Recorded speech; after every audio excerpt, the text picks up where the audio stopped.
Hello, yes, it's a special episode. And as you can see, my partner in crime is not here today. No, I've actually got someone I've been dying to speak to for ages. It's Jo, founder of the Liverpool Women's Supporters Club. Hey Jo, how you doing? Hi, I'm good, thank you. How are you?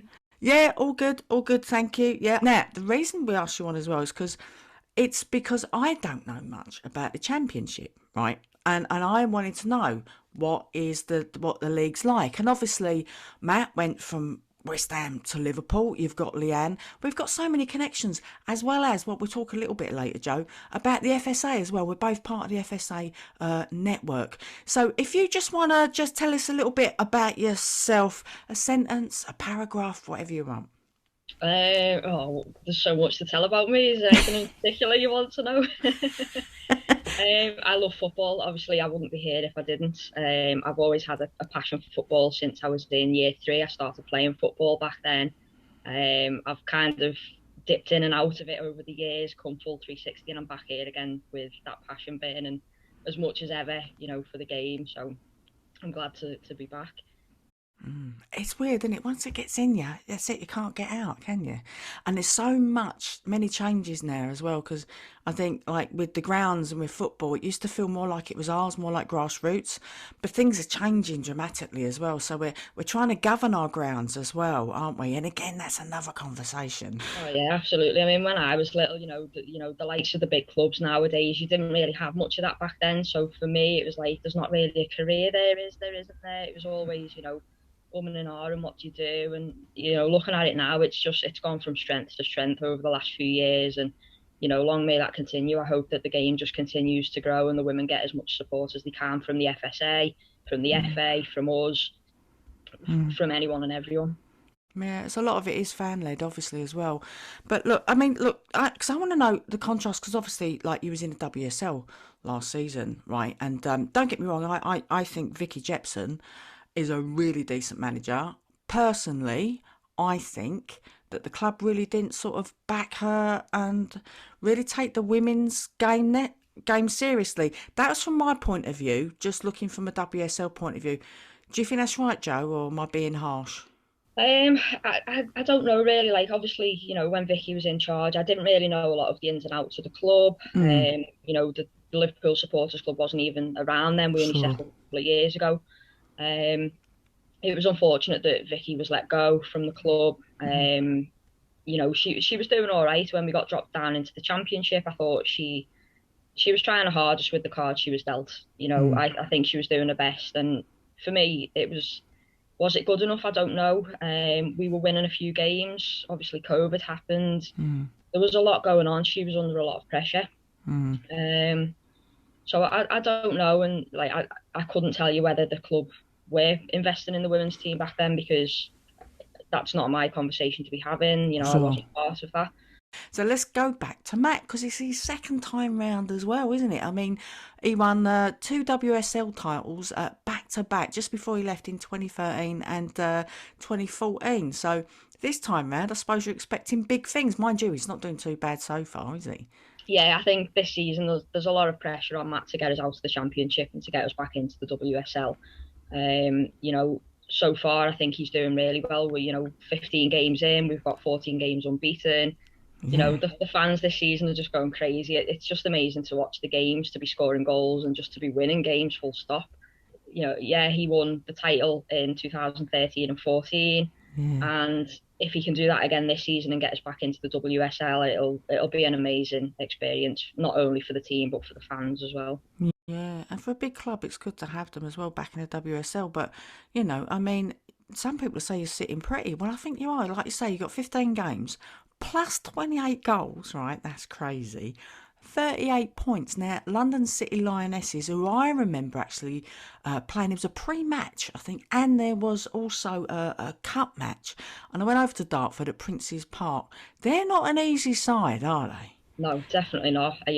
All the teams in the Championship, they're not easy teams to play at all. I think every team, they're always fighting for that goal, for the win. Hmm. The Championship itself is completely different to WSL. I think the standard's just as good, don't get me wrong. Yeah. But it's a completely different game. I think the WSL is a very much tactical game.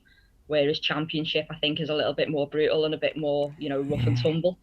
Um, I think that's where we struggled last season. I think, dropping down into the Championship, the girls weren't kind of ready for that.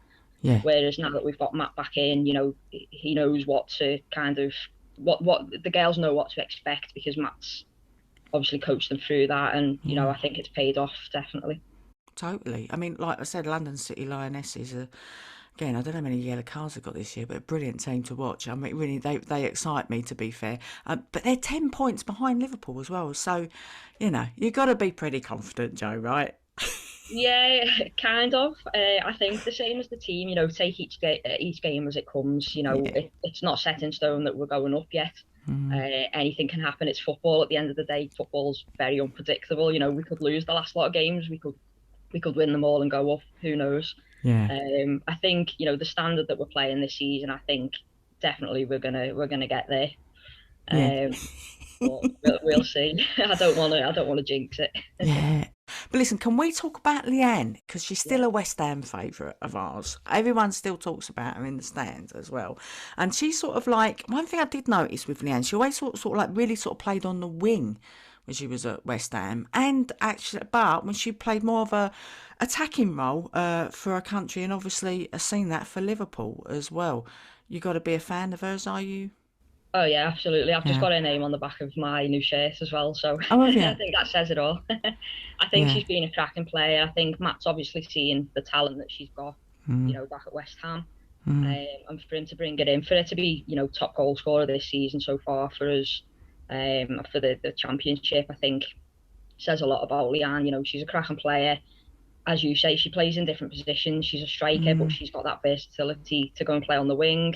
yeah. Um, and she's just great at finding the space and getting into those little tight spaces, getting the ball. She's got great ball skills Yeah. and obviously got great goal finishing skills as well. Yeah, a really good all-rounder up front from the midfield onwards, I must admit. But what Matt's achieving at the club now, as you say, he's got so much WSL experience and coming back to a club that he obviously loves because he wouldn't have come back as well. I think the stars are aligning for Liverpool. I'm getting a little bit scared about next year. Yeah, I think Matt's done great with the team. He's definitely turned the ethos of the team round. You can see just watching the games, you can see the girls all working together. Yeah. They're all, it's coming together as a family, which is what you want. You don't want, players who are all fighting against each other and not really Mm, working towards the same goals. But I think this season we've definitely seen that it's now just one team and it's not, little cliches that you might get within teams. So kudos to Matt and obviously kudos to all the girls as well. And Matt's definitely found that fight within the girls to want to mm. go out and win every week. Yeah, I'm just pleased they're really fitted in and they're really happy with what they're doing. Obviously, I think obviously Leanne as well. I think is having the games of her life. To be fair, she's definitely her best that I've seen her play. I've not seen all the matches, but obviously a few on FA player. Thank goodness for FA player, right? Oh, I don't know. It's saying, isn't it? Only one game a week for Championship as well. But no, Leanne's been great. I've watched her in a couple of the international games this week as well, and you can just see, like you say, she's a grafter. She's always, hand up. I want the ball, pass the ball, Yeah. and she's always, looking for that next opportunity. Where's the ball going? Where can I be? How can we get the ball in the back of the net? Yeah, because when we're obviously like talking about so many other players all the time, and we always talk about like a period where they may have lost confidence. I can't actually think of one with Leanne. Do you know what I mean? I can't think of any time at West Ham where I feels like she lost confidence or she wasn't playing as well. And I so she's not had those sort of periods as well as she in Liverpool. I don't think. Not that I've noticed, no. And I think, again, it goes to the whole lot of the team. Like, Yeah. last season you could see some days some games we'd lose and heads would drop, and it's like, oh. But I think this season, the fact that everyone's working together, you can see that confidence within them all. And one head drops, it's like, no, the rest of the team are there to pick you back up again and carry on and just focus on Yeah. picking yourselves back up and cracking on. Yeah. So we've covered a lot of the championship. I know there's loads more. We'll have to have you back on actually to discuss more about that. Yeah, definitely. But I want to, because there was a lot going on. Michaela Moore, right? I felt so sorry for her. 3 own goals versus the US in the She Believes Cup. That is hard for her to come back from anyway. And then seeing all the trolls and everything that was going on online. I mean, I know you were quite vocal about that yourself, Jo, weren't you? Yeah, it was unfortunate for Michaela. Own goals happen in football. Three own goals, it's a rare occurrence, but again, it does happen. Yeah. I think, Michaela had a really bad game that day. Unfortunate, she's not a bad player at all by any means. And I think, some of the coverage that's gone out about what happened just makes it look like a bit of a joke, like women's football. Oh, well, there are a lot of comments about equal pay, this, that, and the other. And I'm just like, I just think it's not needed. The women's game is growing, and to help it grow, we need support. And a lot of the Liverpool fans have put their voices out online, and show Michaela the support, which Yeah. she thoroughly deserves because she's a brilliant player for the for Liverpool and for the country.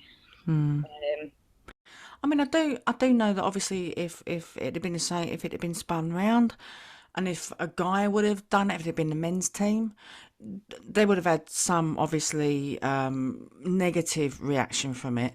But I do feel because it was the women's game that it was played upon more, pardon the pun, right? yeah, And I think that's where it gets really frustrating, and it's like an eye rolling moment, Jo, and it's like, oh, here we go again. It's like, oh, we know what's happened there. It's three own goals. It's going to be all online. yeah.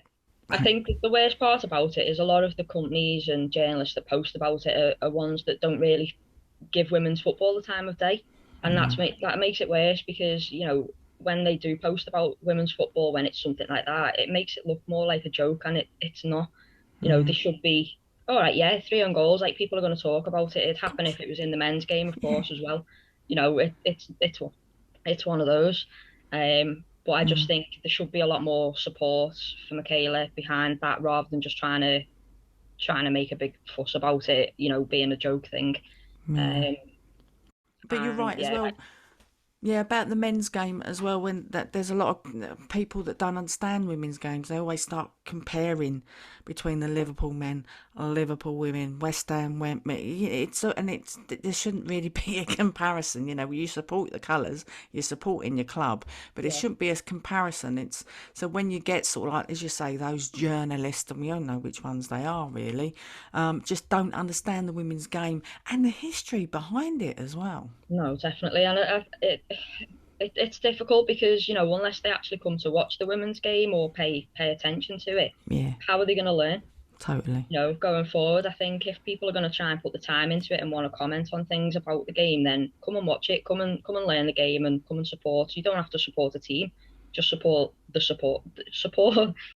tongue tied, Yeah. just support the sport That's it. It's itself. because you're so passionate. I think I get tongue tied all the time, Jo, where I'm just so Yeah, passionate about it. You just because you see the game grow, and you know what goes. I mean, as like the supporters group, you know how hard it is to kind of keep momentum up and keep people interested as well, and the people that are passionate around you as well. And the first time you see people ever go to games, and they're like, "Oh my goodness, I just didn't realise it was like this," and then you see them return time and time again. yeah, It's absolutely. We've had a few fans coming this season and they've messaged me about information, how do I get to a game? I've given lifts to some of them because they're local to me and we play over the water. Um, and just the passion and joy that they get from it, it's just amazing. And for me to be able to like see that, and that's what it's all about. That's why I'm here. That's why I'm doing what I'm doing with the people who are working with me and supporting us. Um, and it's great to be able to just grow the fan base. You're never going to please everyone, of course. You're always going to have people that don't agree with what you're doing or don't support.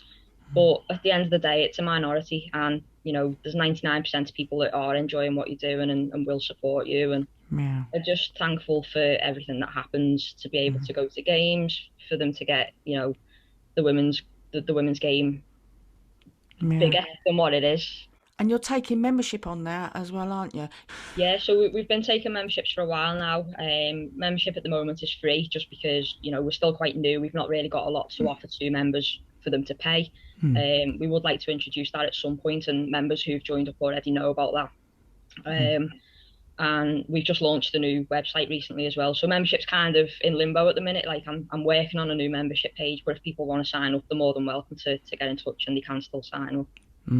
People don't realise when you're running stuff like that, it's like having two or three jobs on the side, right? Oh, you need to be an octopus times 10. Like there's just, and you need like a million different brains to concentrate and focus. It's Yeah. overwhelming sometimes, but you know what? The joy that I get out of doing it and just seeing how happy it makes other people, and the fact Mm. that the club are actually listening to us and talking to us, and we've got Mm. that dialogue with the club, it makes such a big difference as well.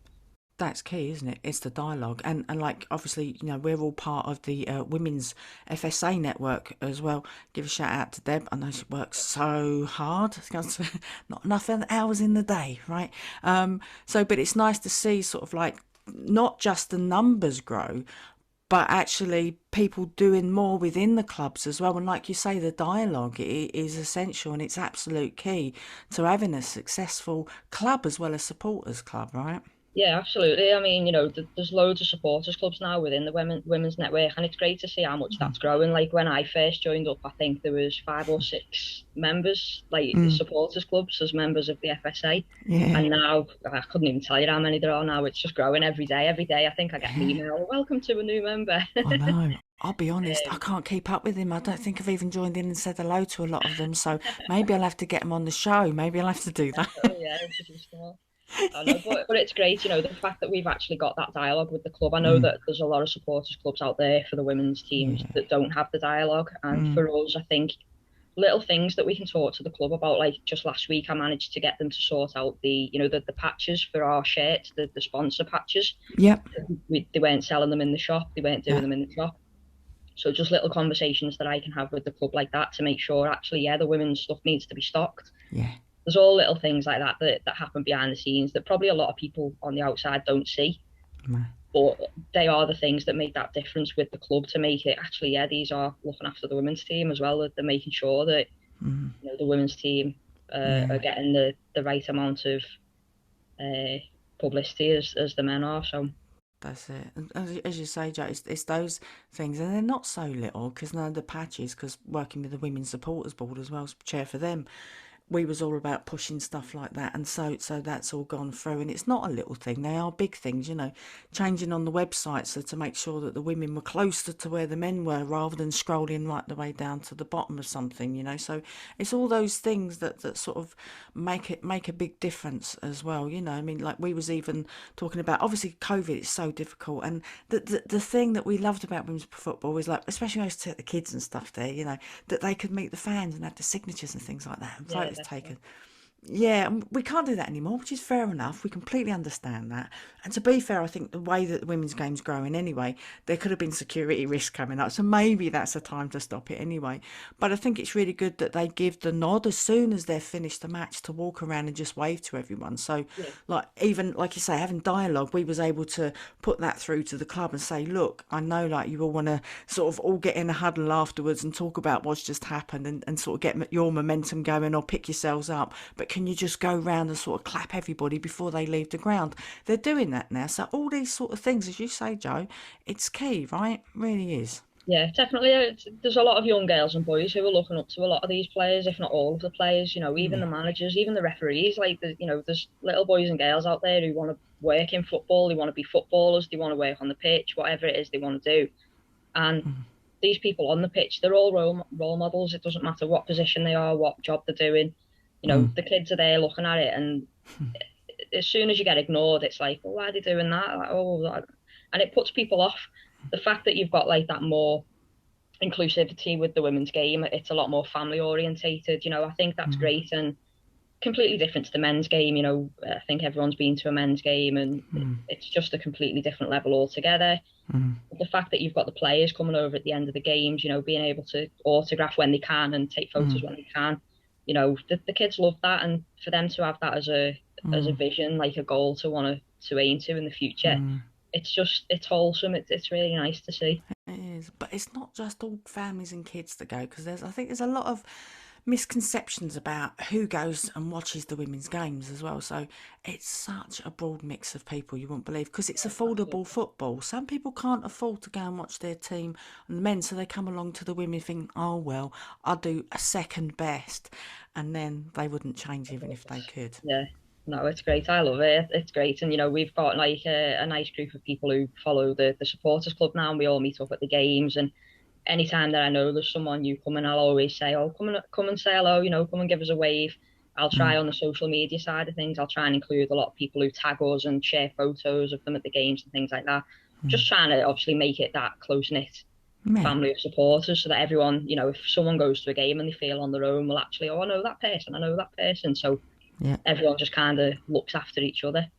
It is a family feel, and it is definitely stronger together as well. And I think that's with working with the FSA as well. I think it's really important that we all work together still. And I think, you know, that swapping ideas and helping each other out, I think is essential, you know. So, yeah. But Jo, look, I could talk to you for hours about so much more stuff.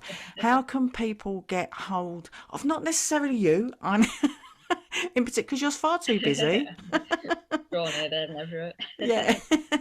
But how can they get hold of the club? Yeah, like I mentioned earlier, we've launched a new website, which is lfcwsc.co.uk. We've got contact details on there if anyone wants to email us. And same letters, lfcwsc, on social media. So I'm gonna put some graphics up there. Now I'm doing that. I just hope that the graphics I have done them in time. Otherwise, I'm just gonna like. Thanks, Jo. You helped me there. I'll put one on your side of it. Yeah. So they can get in touch with that. Now, Jo, I'm gonna have you on again and talk about so much other stuff that we do with the FSA as well. I would like to do another episode on that. Do you know what? It's been an absolute joy talking to you, Jo, and it's been a nice change as well of not having Allie. Sorry, Allie. Yeah. But yeah. But cheers again, Jo. I really appreciate that. And well, I'll definitely be seeing you next year. Anyway, next season. Well, this season, yeah. I'll see you later. Cheers, Jo. Thanks for having me. Cheers. Bye.